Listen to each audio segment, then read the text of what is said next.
Welcome to the Zawya Podcast. This is Noha El Hennawy. Today we are speaking to Hossam Heiba, President of Egypt's General Authority for Investment and Freezones, commonly known as GAFI. First of all, thank you so much for being with us on the Zawya Podcast. Always a pleasure. In the midst of the current economic crisis, we're asking Heiba how Egypt can attract more FDIs. We're also asking him why plans to privatize more than 30 state-owned companies are still stalling, and whether the unclear forex situation is impacting the inflow of FDIs. How can Egypt attract more FDIs amid the ongoing global monetary and fiscal tightening?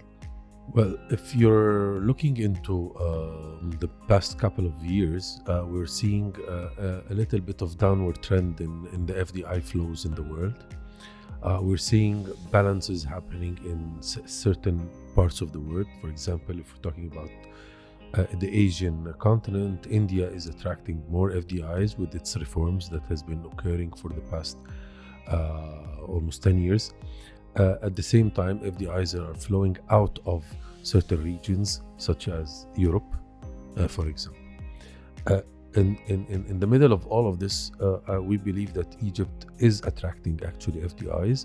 And if we look at numbers, we will find that in 2022 numbers versus 21 numbers, we have increased from 5.7 of net FDIs, reaching 8.9.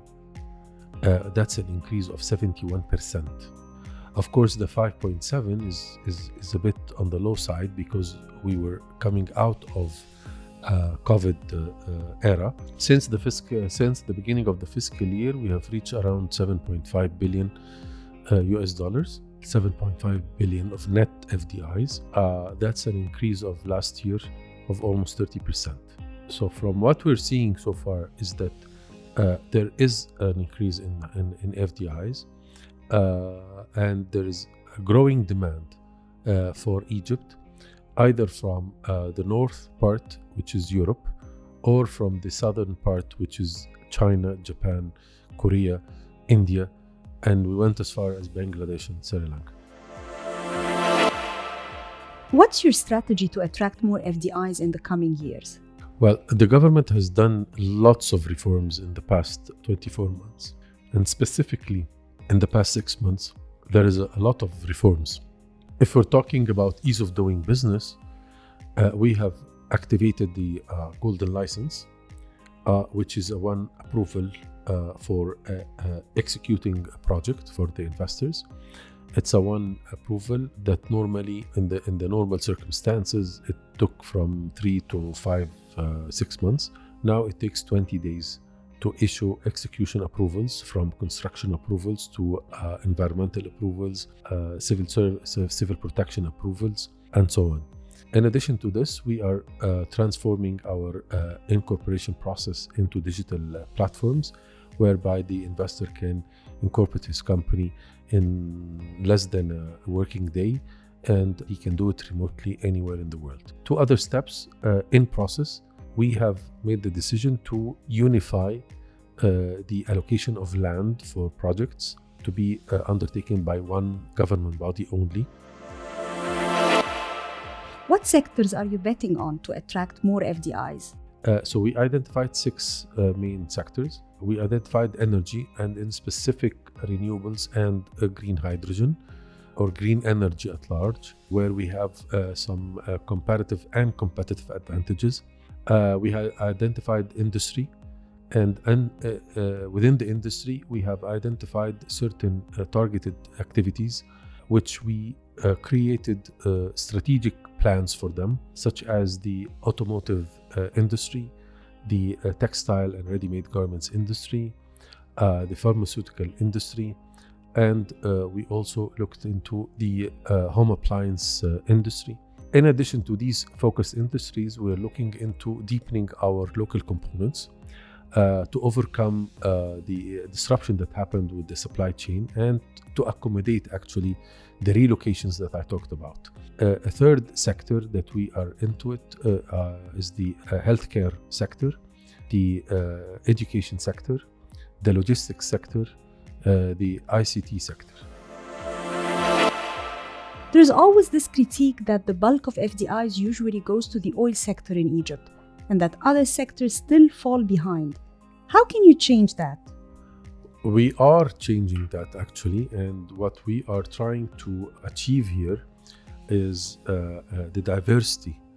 And if we're comparing the numbers, we will find that the industry, for example, has been taking a very large role in terms of its weight of FDIs. You mean manufacturing? Manufacturing since last year. And actually the oil sector as weight has been decreasing, not increasing. The agriculture sector is increasing in its weight. The services is increasing. The financial services are increasing in its weights. The logistics is increasing by far. What we're trying to achieve here is to make the diversity and showcase the actual diversified economy that we enjoy. When we developed the strategic plan for the automotive industry, we signed immediately 3 MOUs with 3 OEMs, or the car manufacturers, major car manufacturers in the world, actually the leaders of the world.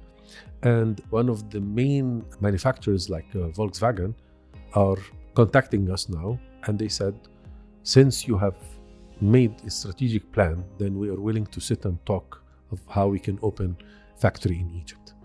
Toyota has been discussing with us now to open a factory in Egypt.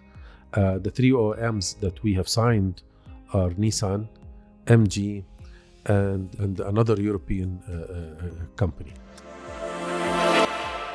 How is the Forex situation impacting your efforts to attract more FDIs? The Forex situation in Egypt is an interim issue, and it is actually an imported issue, not a localized issue. The overall economy of the world is reshifting towards different areas, and in specific in the dollar itself, it's flowing inside the US rather than anywhere else. But this is not going to continue like this, by its nature. It will definitely round back to the global market. What we're discussing with the foreign investors, what we have in the laws of Egypt, we have several incentives in the laws and several assurances and guarantees that capital flow in Egypt is 100% guaranteed. There is no restriction whatsoever. And the proof of this is that in 2021-22 financial year, we had 22 billion US dollars inflow, and we had 13 billion dollars outflow. So until June 30th of 22, we approved dispersing 13 billion outside the country. Until now, there is not a single transaction that was rejected to make the outflow. But here I'm talking about the true value of the Egyptian pound, and weather reports that the Egyptian pound is significantly overvalued are discouraging foreign investors from coming to Egypt. There is always several types of investors. So we have the strategic investor, who is an industry investor, and the parameters that they take into their consideration in their studies is different than the financial investor, which is another type. So the financial investor may look into this because they look normally within a short to medium term. If we're talking about the financial investor who's coming in to invest through the stock exchange for 12 months, 18 months, 6 months, so far, within this period, then they might consider this challenge. But for a longer-term investor, they always look into the value creation that they're going to do and so on. So for them, they always hedge in their studies by assuming certain rate. At the end of the day, there are mechanisms whereby you can really forecast. Maybe within the short term, it will be a little bit hard to do that. But for the longer term, we are not seeing this as an impediment, but rather they want to guarantee of the mechanism of how the capital flow will be. Having the FDI in itself is part of the solution. The more we get FDI, the more stability that we will see in this respect. In February, the Prime Minister announced this very optimistic plan about the government selling stakes or floating more than 30 state-owned companies. Why this particular privatization program hasn't really kicked off? Well, maybe I can disagree with you. The program has already been working. Already, we sold lots of companies in the container terminals, in some of the ports. Lately, the Telecom Egypt. But I'm asking specifically about the list of 32 state-owned companies that the Prime Minister announced earlier this year. We're not talking about a list. We're talking about a program. The list is part of the program. So the program has started. It's embarked. It is working. We sold with more than $2 or $3 billion, and more to come.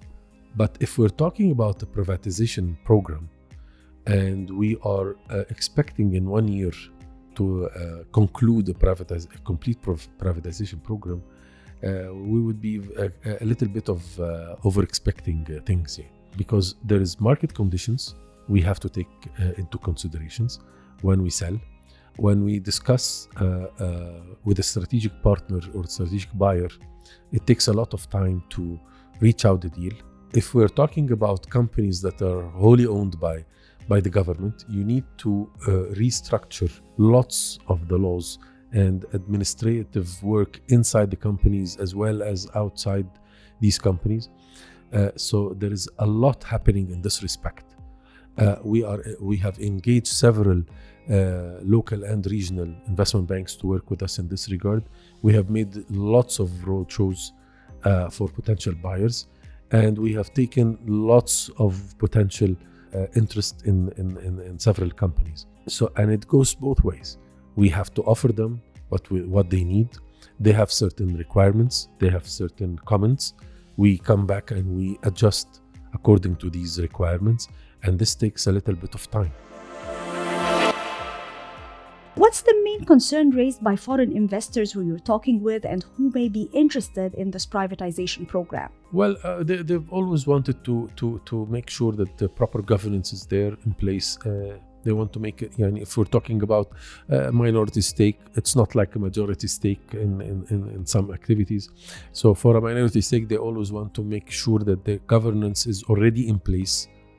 If we're talking about a majority stake, they need to make sure that there are certain parameters are there. We ask them to present their plans on how they are going to deal with the assets, the labor, the restructuring plans, if they're going to reutilize this labor, how they're going to do this. And we have to make sure that the labor is intact, is properly compensated, is properly managed, and so on. They need to make sure that certain fair play rules are in place, and we give them this confidence by doing lots of administrative work.